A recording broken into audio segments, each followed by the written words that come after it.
It was a very, very emotional hearing here at the Upper Marlboro Courthouse. In fact, both Dimitri Hooper's parents told the court how traumatic his death had been on their lives.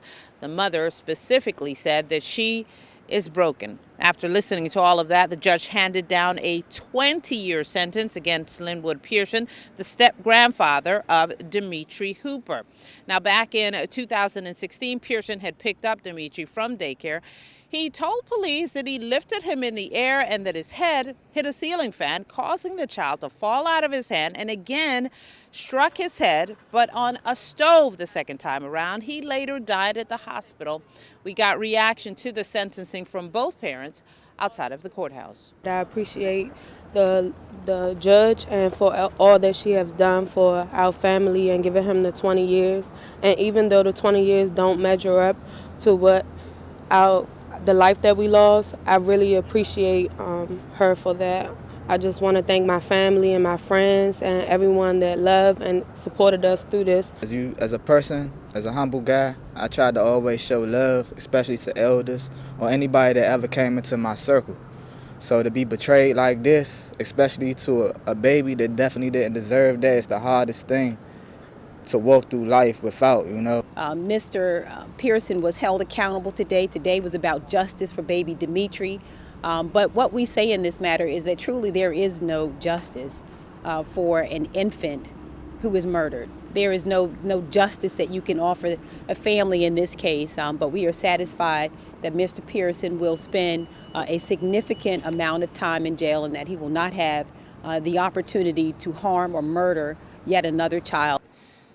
During the hearing today, Pearson apologized to the family and maintained that the incident was an accident.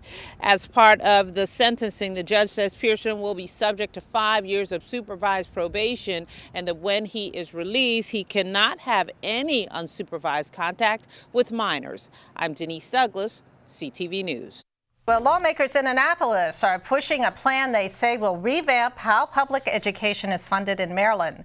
The initiative is called Fix the Fund, and it would add an additional $500 million annually in gaming revenues on top of monies already allocated in the general fund by creating a lockbox. In the lockbox would be the $500 million that comes from casino gambling and gaming in the state of Maryland.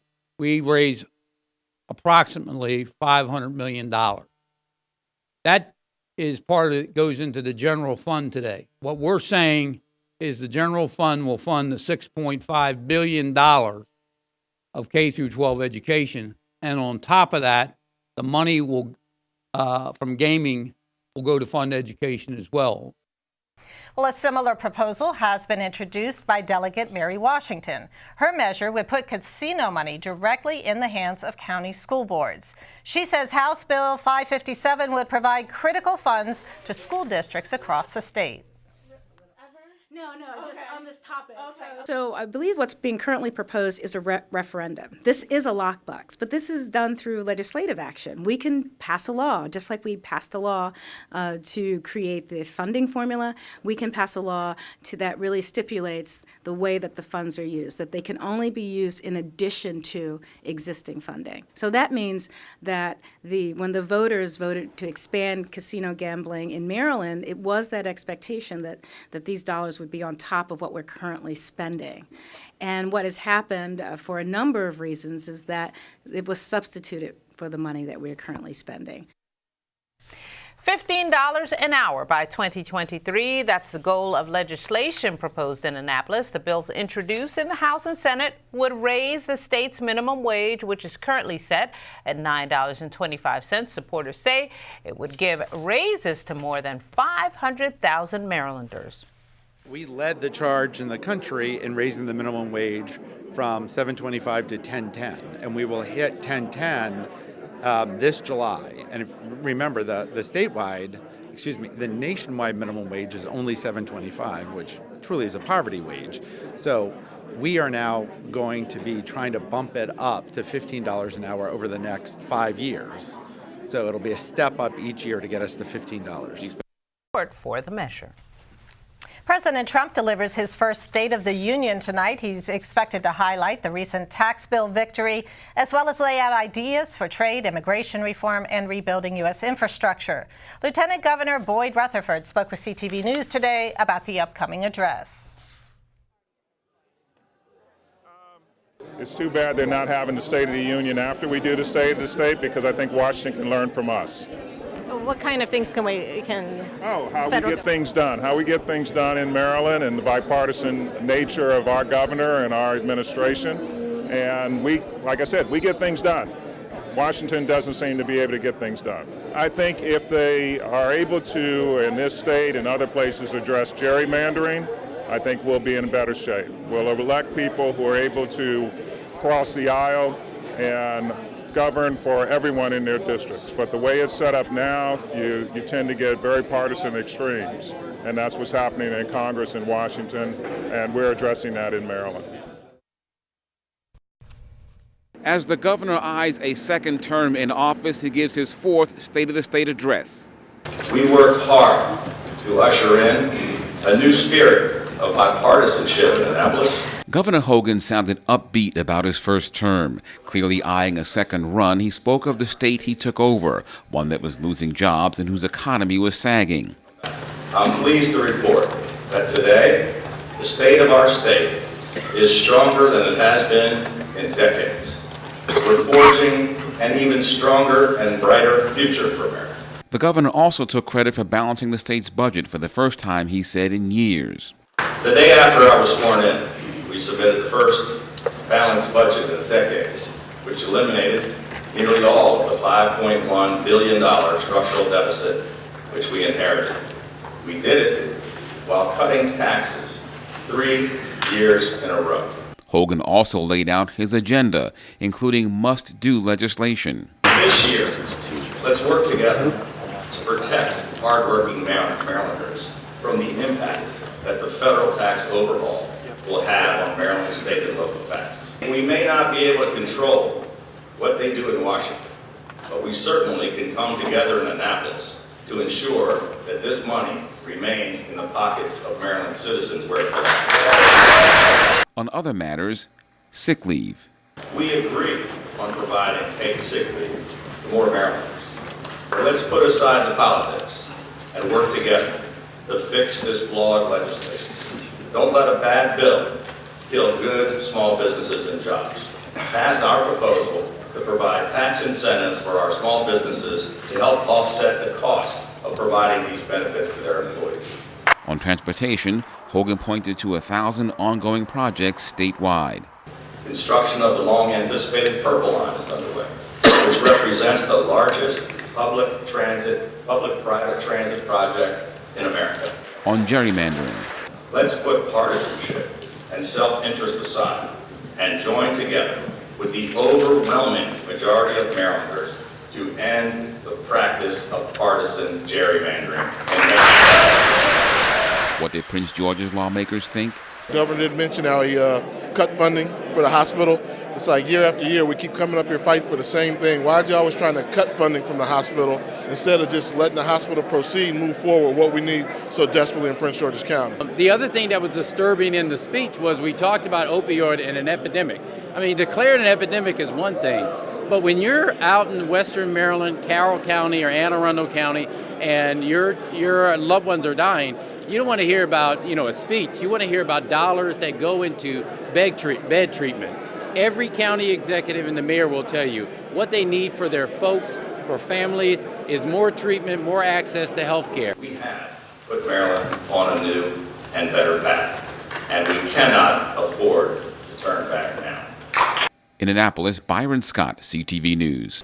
Well, new information tonight in a shooting late last year that left an 18-year-old Largo High School student dead and her boyfriend injured. 3 people have been charged with murder and other crimes. Denise Douglas explains from the courthouse in Upper Marlboro.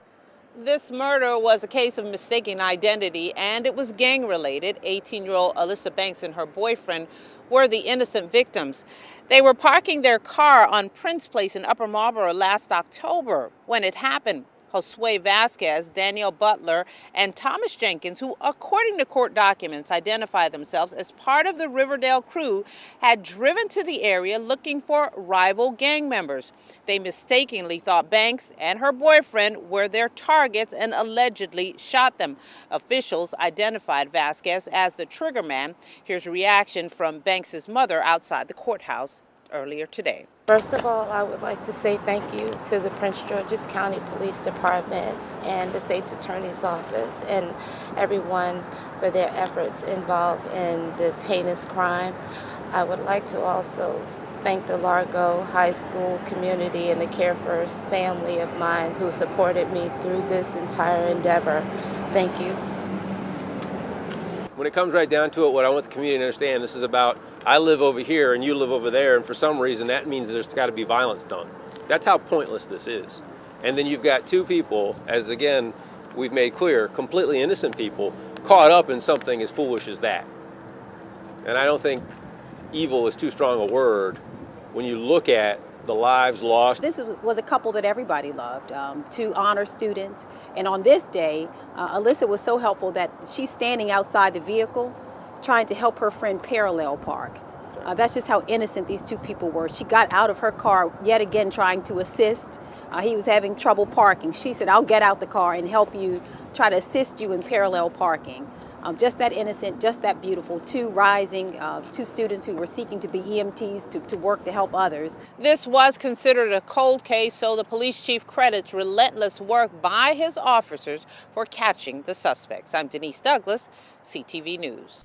Lawmakers in Annapolis are proposing legislation that would tighten gun laws in Maryland. One measure would ban bump stocks or any device that could essentially make a semi-automatic weapon automatic.